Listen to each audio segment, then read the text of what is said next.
এই লোকটা ছিল ভীষণ গরিব। তার পাওনাদাররা প্রতিনিয়ত তাকে টাকা পরিশোধ করার জন্য বলতো, এমনকি তাকে মেরে ফেলারও হুমকি দেওয়া হয়।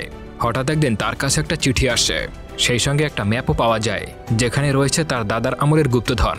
এরপর সে ঠিক করে সেই গুপ্তধনের মিশনে যাবে, কিন্তু তা ছিল একটা জেলখানার নিচে। চলুন দেখা যাক জেলের ভিতর থেকে কিভাবে ওই গুপ্তধন বের করে। শুরু হতে হতে চাইলে একটা সাবস্ক্রাইব করে দিতে পারেন। গল্পটা শুরু হয় একটা ক্যাসিনো থেকে, যেখানে একজন প্রডিউসার তার স্ক্রিপ্ট রাইটারের সঙ্গে কথা বলছে। এর মধ্যে জ্যাংও আছে। এই জ্যাং হলো একজন স্ক্রিপ্ট রাইটার। সে তার গল্পের উপর একটা ফিল্ম বানাতে চায়, কিন্তু তার কাছে পর্যাপ্ত টাকা না থাকার কারণে সে পারে না। এদিকে ওই প্রডিউসার একজন স্ক্রিপ্ট রাইটারকে মারে এবং তার হাতও ভেঙে দেয়, কারণ সে নির্দিষ্ট সময়ের মধ্যে স্ক্রিপ্ট জমা দিতে পারেনি। তিনি জ্যাংকে বলেন তার আর কতদিন সময় লাগবে। জ্যাং বলে আর 1 মাসের মধ্যে সে পুরোটা কমপ্লিট করে দিতে পারবে। এতে ওই প্রডিউসার প্রচণ্ড রেগে যায় আর তাকে 4 দিনের সময় দেয়। সে যদি এই 4 দিনের মধ্যে স্ক্রিপ্ট জমা দিতে না পারে, তাহলে যত টাকা খরচ হয়েছে সব তার কাছ থেকে নেওয়া হবে। প্রয়োজনে তাকে হত্যাও করতে পিছপা হবে না। এই কথা শোনার পর জ্যাং প্রচণ্ড হতাশ হয়ে পড়ে। সে কি করবে বুঝে উঠতে পারছিল না।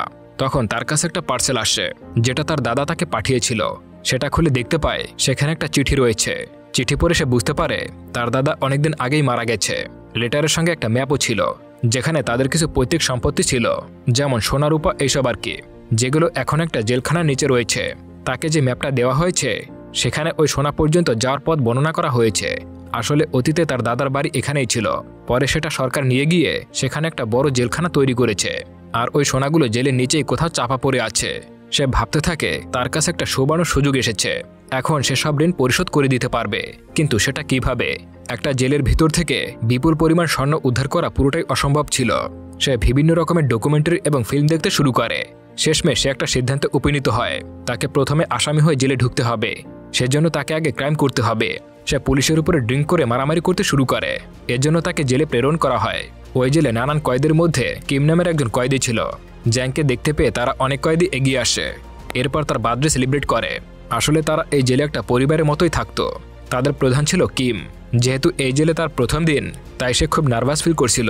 কিম তার সঙ্গে পরিচিত হওয়ার জন্য আসে, আর তার পাওয়া গিফটগুলোর ভিতর থেকে একটা সিগারেটের প্যাকেট তাকে উপহার দেয়।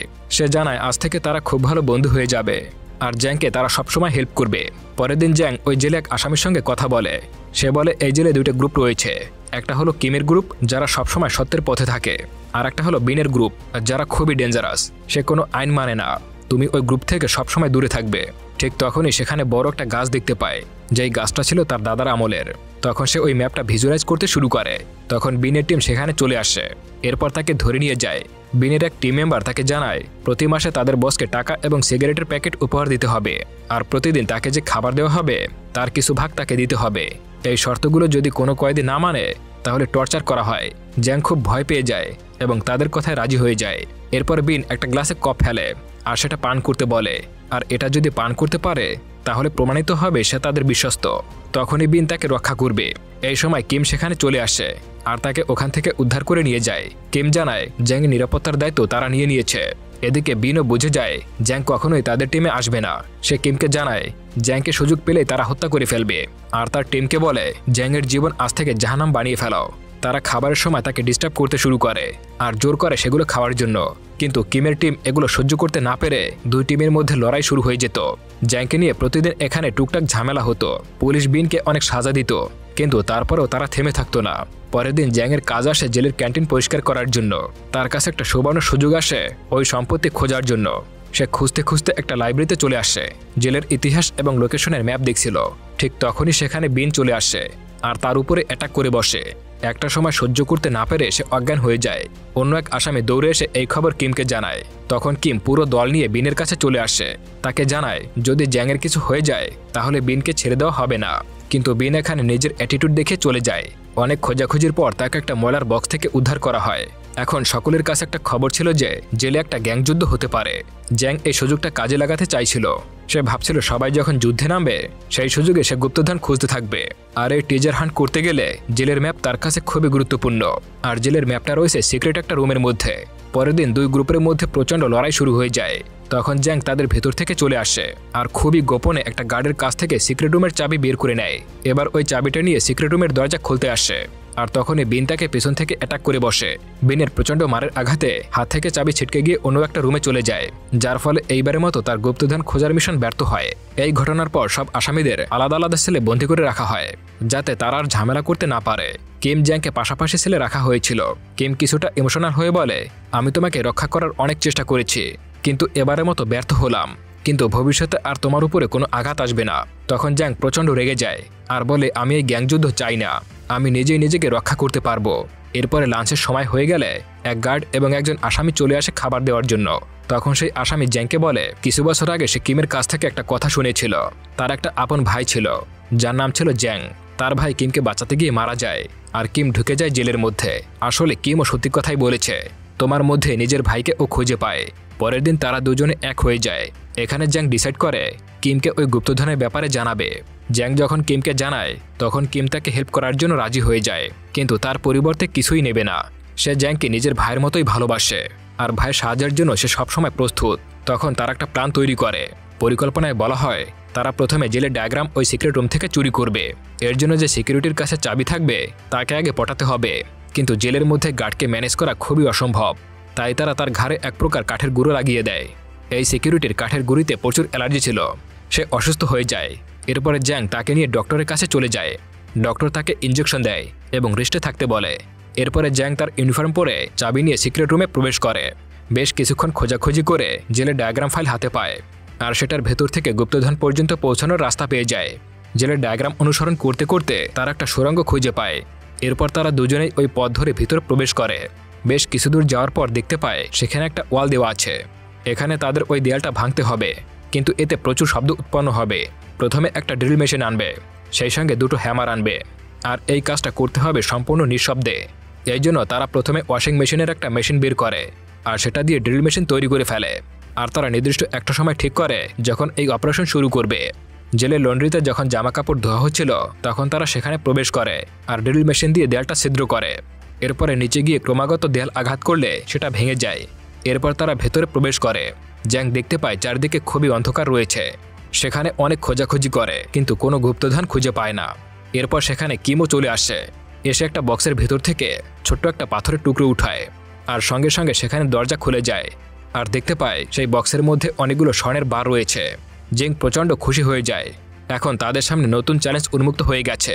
সেটা হলো এই সোনার বারগুলো নিয়ে কিভাবে জেলের বাইরে বের হবে। তারা সেই স্বর্ণের বারগুলো একটা কাপড়ে প্যাকেট করে ওয়াশরুমে নিয়ে আসে। সেগুলো লুকিয়ে রাখার জন্য একটা বালতির ভিতরে রেখে দেয়।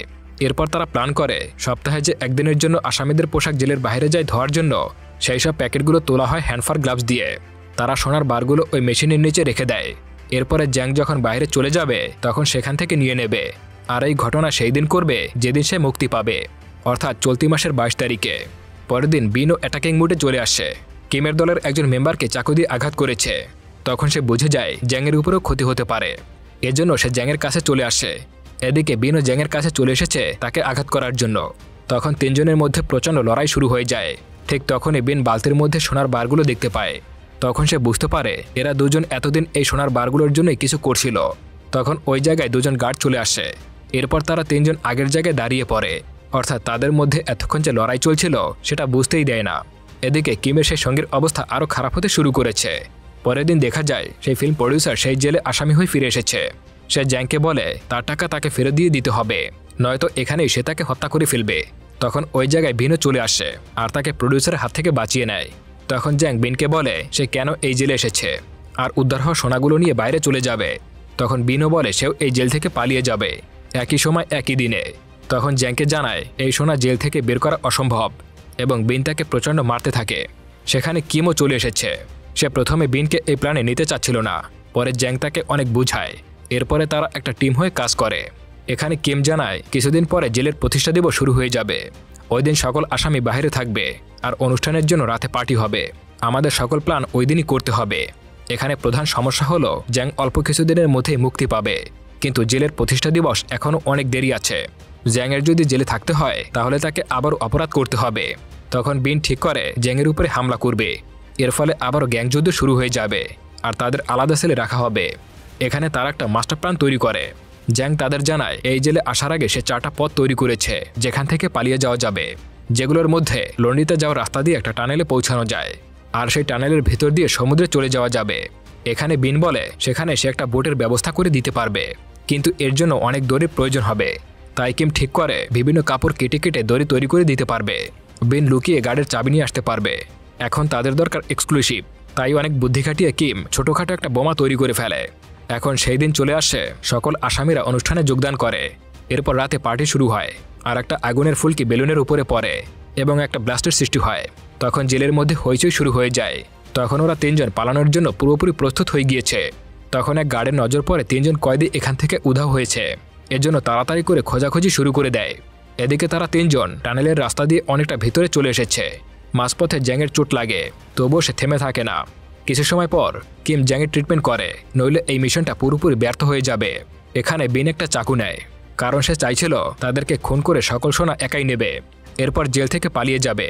তারা অনেকটা টানেল অতিক্রম করার পর একটা স্থানে এসে পৌঁছায়, যেখানে চারদিকে ওয়াল দিয়ে ঘেরা ছিল, আর সেটাকে যদি ভাঙা হয় তবে জেলের বাইরে যাওয়া যাবে। তারা কিমের তৈরি বোমটা ব্লাস্ট করায়। ব্লাস্টের সঙ্গে সঙ্গে চারদিকে আগুন ছড়িয়ে পড়ে। এই বিস্ফোরণের কারণে কিম গুরুতর আহত হয়। এখন তারা ওই দেয়ালের বাইরে চলে এসেছে, আর দেখতে পায় বাইরে বিশাল সমুদ্র, নিচে পালানোর জন্য একটা বোট রাখা ছিল। তখন বিন সেই চাকু দিয়ে তাকে আঘাত করে। কিম তাকে কোনো রকমের বাধা দেয়, আর সেখানে তিনজনের মধ্যে তুমুল লড়াই শুরু হয়ে যায়। বিন তাদের উপরে খুব ক্ষেপে যায়। এদিকে তারা দুজনে খুব অসুস্থ হয়ে পড়ে। জ্যাং বলে, তুমি আমার সব সোনা নিয়ে যাও, কিন্তু আমাদের জীবনটা ফিরিয়ে দাও। বিন কোনো কথা শোনে না, সে কিমকে সমুদ্রের ভিতরে ফেলে দেয়। তখনই জ্যাংয়ের তৎপরতা একটা দড়ি ধরে রাখে। তখন তাদের দুইজনকে দেখে বিন হাসতে থাকে। এখন সুযোগ বুঝে কিম বিনকে সমুদ্রের নিচে ফেলে দেয়, আর ওই দড়ির সাহায্যে জ্যাং কিমকে বাঁচিয়ে তোলে। এরই মধ্যে ওখানে জেলের দুজন গার্ড চলে আসে। এরপর তারা দুজনে ওখানে সারেন্ডার করে। পরবর্তী সিনে দেখা যায় তাদের সঙ্গে জেলার কথা বলছে। জেলার বলে তারা এই সোনার ব্যাপারে আগে থেকেই জানতো, আর এখন সেটা উদ্ধার হয়েছে। এটা সম্পূর্ণ অধিকার একমাত্র তারই ছিল, কারণ এইসব সোনা তার দাদারই ছিল। কিন্তু তারা যেসব কাজকর্ম করেছে সেগুলোর জন্য সরকারের প্রচুর ক্ষতি হয়েছে, সেজন্য তাকে কিছু ক্ষতিপূরণ দিতে হবে। তারা যেহেতু স্যারেন্ডার করেছে, তাই তাদেরকে মুক্তি দেওয়া হয়। এর সঙ্গে সঙ্গে মুভিটা এখানেই শেষ হয়ে যায়। তো বন্ধুরা, কেমন লাগলো আজকের গল্পটা? আপনারা যদি এরকমের মুভি পছন্দ করেন সেটা অবশ্যই কমেন্ট করে জানাবেন। আপনারা কমেন্ট না করলে আমি কী নিয়ে ভিডিও করব সেটা একটা টেনশনে পড়ে যাই। সেই সঙ্গে এতক্ষণ ধরে ভিডিওটা দেখার জন্য অসংখ্য ধন্যবাদ।